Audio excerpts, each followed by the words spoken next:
Amigos responsables sin licencia, bienvenidos a este espacio de la seguridad al servicio de la productividad.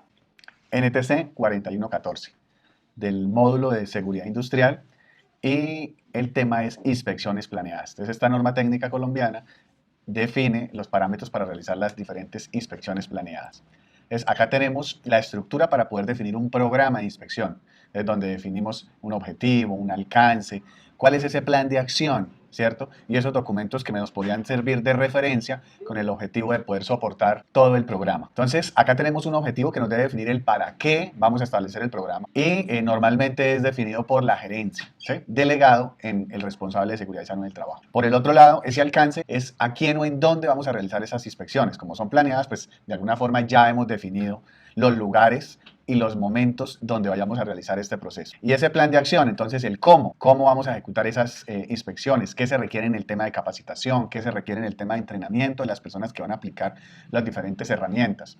¿Quién es el responsable de realizar la inspección? Puede ser el mismo trabajador, puede ser el responsable de proceso, puede ser el responsable de seguridad y salud en el trabajo, puede ser el COPAS o el vigía, dependiendo del tipo de inspección que vayamos a realizar o el momento, porque pueden ser inspecciones de recopilación de información o de seguimiento. El cuándo también es fundamental para poderlo establecer en el programa, por eso se debe hacer un cronograma, actividades que nos permitan llevar una secuencia y tener esa planeación efectivamente.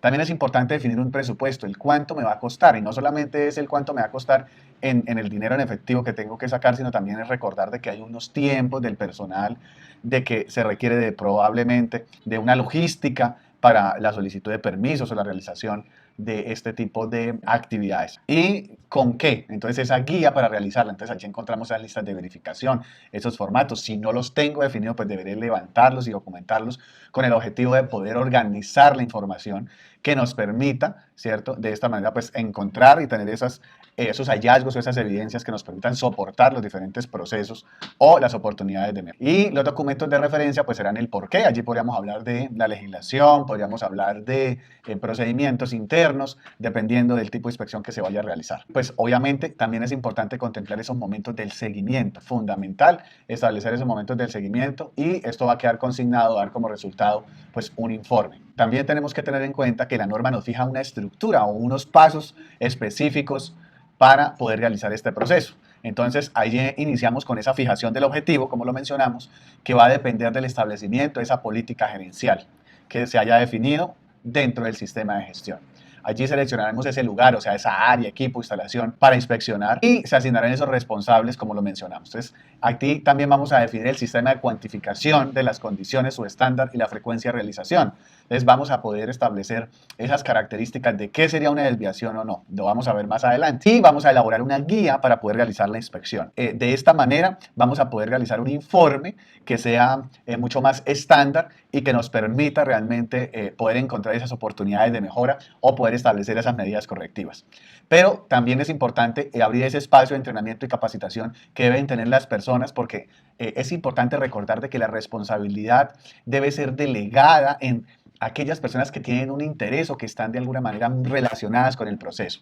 Entonces, por eso es importante compartir e informar. Si yo estoy hablando de una inspección preoperacional, pues la persona que la va a realizar pues será el trabajador, el operario, el responsable de esa máquina, de ese equipo, y por ende él debe conocer los formatos y los instrumentos para evitar de que la información que se pueda recopilar sea errada y que realmente nos sirva para la toma de decisiones. Y ya llega el momento de la ejecución donde vamos a entrar a aplicar estas herramientas con el objetivo de poder recopilar esas evidencias. Una vez hemos recopilado las evidencias, pues debemos hacer esa organización o ese análisis de la información con el fin de poder establecer esas acciones correctivas o esas acciones preventivas o tomar esas acciones de mejora. Aquí estamos hablando pues, de acciones correctivas.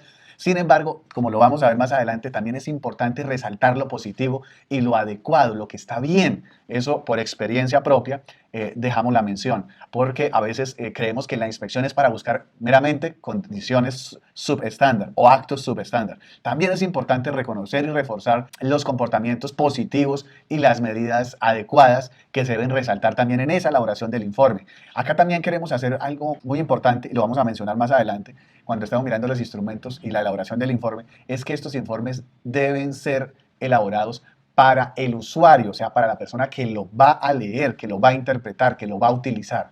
Si somos nosotros directamente, pues sí podremos colocar algunas convenciones o alguna información muy técnica, porque estamos entendiendo que tenemos un conocimiento y unos parámetros para poder comprender la información. Sin embargo, si las personas que van a revisar esos informes probablemente carecen de esa información, ese conocimiento, pues debemos dar por sentado de que esa información debe estar muy clara, muy sencilla, con términos técnicos, pero que se aclaren si es el caso. Y lo más importante de todo este proceso tiene que ver con este momento del seguimiento, ¿sí? El seguimiento, o sea, una inspección realmente termina siendo una herramienta de valor cuando nosotros realizamos seguimiento a las acciones planteadas, a ese plan de acción y validamos efectivamente la efectividad de las medidas implementadas. En caso contrario, pues será un ejercicio donde vamos a invertir un tiempo, pero que desafortunadamente su resultado va a mantenerse en la misma condición. Para ir cerrando este tema, les voy a comentar algo que viví en algún momento. Estuvimos realizando un acompañamiento a una empresa y realizamos una inspección en el año 2009. Qué bueno que nosotros en ese momento realizábamos, digamos que guardábamos la información para poder mirar ese histórico. ¿Y qué hicimos en el 2010? Aplicamos el mismo formato, ¿cierto? Para poder estandarizar y poder validar las oportunidades de mejora o la implementación de las mejoras. ¿Y qué encontramos? Que en el 2009 habíamos encontrado 30 hallazgos y en el 2010 habíamos encontrado 40 hallazgos. Pero esos 30, ¿cierto? Seguían exactamente lo mismo. O sea, vimos que esos 30 hallazgos que se encontraron se habían mantenido y habíamos encontrado 10 hallazgos adicionales. ¿Qué pudimos aprender ahí? Desde el punto de vista del ejercicio de la inspección, que era importante verificar y validar las inspecciones anteriores para hacer seguimiento a los hallazgos. Pero también, ¿qué pudimos aprender? Que efectivamente se hizo y se entregó un informe del año 2009, del año 2010 y de ese año 2011, ¿y qué vimos y qué obtuvimos? Pues obviamente la misma situación. ¿Y qué genera para la empresa? Pues ahí se está estableciendo falta de diligencia y cuidado, por ende, son evidencias para que en caso de que se presente un riesgo laboral, la empresa pueda tener algún tipo de complicación por la baja gestión realizada. Entonces, nos encanta compartir con ustedes y los esperamos en el siguiente capítulo. Así nos despedimos, responsables sin licencia. La seguridad al servicio de la productividad.